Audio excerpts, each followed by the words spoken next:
Hi there, Insane Sam here. A few years ago I stopped by a place called Red Oak 2, which is a piece of art in the form of a village that was created by an artist named Lowell Davis near Carthage, Missouri.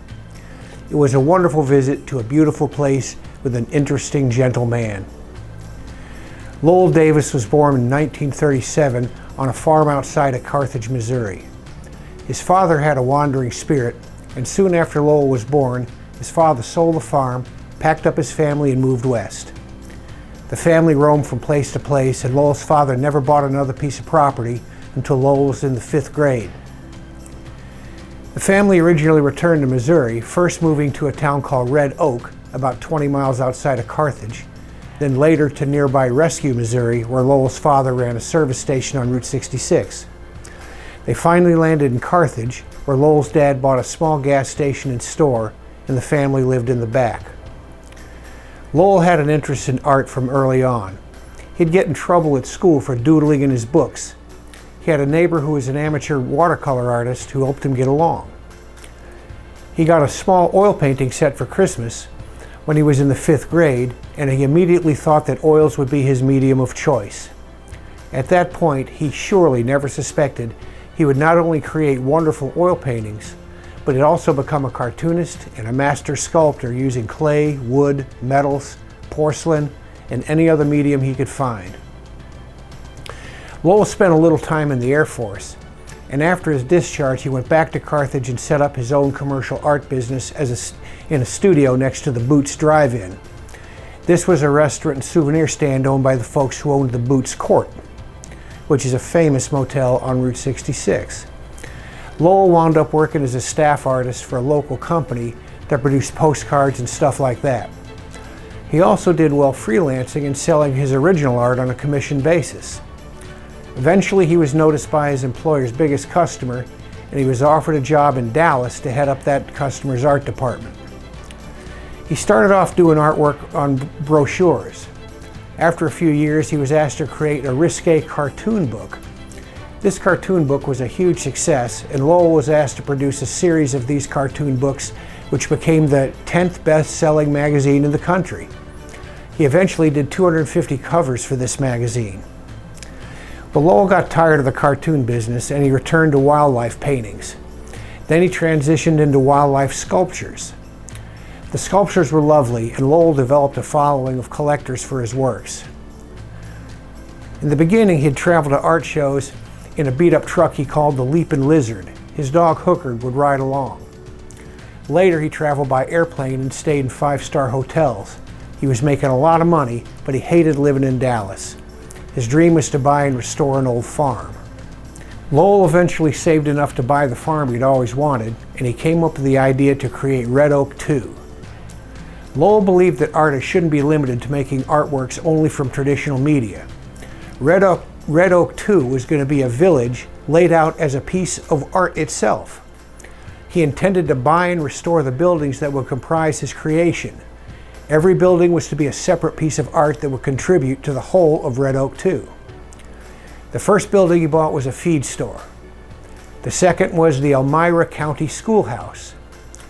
Third was the Red Oak General Store from the town that he grew up in as a boy. After that was a blacksmith shop that Lowell's grandfather had owned. Eventually a church, a diner, a train depot, a marshal's office, and a host of other buildings were added.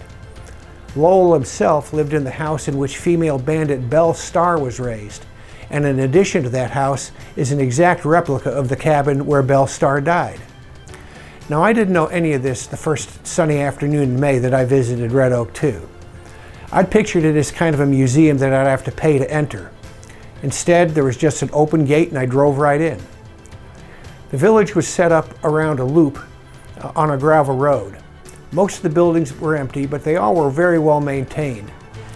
I came across a slight man sitting on a porch smoking a corncob pipe. He seemed a little shy, but at the same time he appeared curious about me. I walked up and introduced myself and asked if he was Lowell Davis, and he told me that he was. He was a very friendly guy, and he invited me into his home to chat. There wasn't much room in there, but the surroundings were comfortable. I hadn't done much research about Red Oak 2 or Lowell before my visit, so I didn't have many good questions to ask.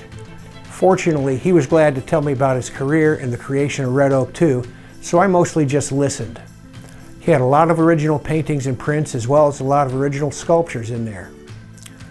We talked some about his artwork, but after I told Lowell that I'd written a book about Route 66, he told me how it had changed since his boyhood days in the 1930s. He missed the mom and pop restaurants and motels that had been replaced by national chains. He told me about folks he'd known on Route 66 his whole life. Some were living, some were long gone. He seemed to enjoy the reminiscing, and I sure enjoyed listening. A table in his living room displayed copies of his autobiography, which is called There Ain't No Memories in First Class, and I bought a copy. He told me that while he was selling millions of dollars of artwork, his distributor would fly him first class all over the country to art shows, and they'd put him up at five-star hotels. He had found that the folks in these first-class cabins of airplanes were disinclined to speak with each other, and the beautiful hotels he was staying in were equally sterile. He literally found there were no memories out there in first class, and he went back to traveling the country in the Leaping Lizard. He also went back to staying in motels that had windows he could open. He signed my book, To Sam on Your First Visit to Red Oak 2, your friend Lowell Davis.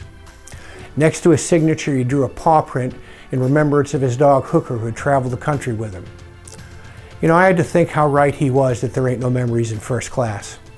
I spent a good bit of my career riding around in first-class airplanes on the way to conference rooms where I sometimes worked for days without leaving and to stay in hotels that I sometimes never saw. At the time, it was exciting and everything I wanted my life to be.